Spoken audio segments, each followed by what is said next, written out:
台南种木瓜的面积是全国第2名，也毋过今年因为这雨水真侪，所以产量减5成。那影响到出货这绩效嘛直直咧起，农民是估计这产量得要等到明年的2月到3月才会来恢复。农民透早咧顺木瓜河，要甲有黄高的木瓜挽落来，再去市场交货。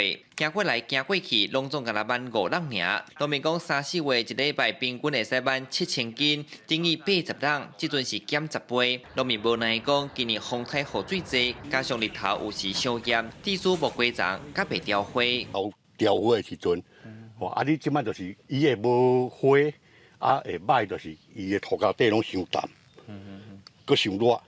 是因为受到前2个台风的影响，雨水过多，然后造成那个植株的腐烂，然后果实也有那个腐果的影响，所以现在的价钱就会比较偏高。这阵木瓜大欠货，绩效嘛对得起。农民指出，近来交货绩效一台斤平均60至65块，是比去年较悬小可。这年代嘛影响中盘，侪业者目前只好干那先做人客还货订单。若袂过才袂讲，为了品质卖一杯木瓜牛奶，就要用一粒。业者袂砍价，这礼拜开始一杯起10块。过去话讲拢错掉啊，为什么啊？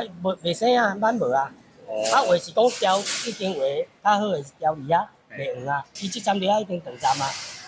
毋是干只长站了，即站去甲迄个下头的冰冻的嘛长站啊，所以阮来吃玻璃的啊。已经涨到76了。对，我是这2天才涨的了，快撑不住啦。风台雨水若多，果子的产能加减的影响，种木瓜农民按怎要恢复产量，就要等到明年2月至3月才会豆豆平稳。记者伫厝台南采访报道。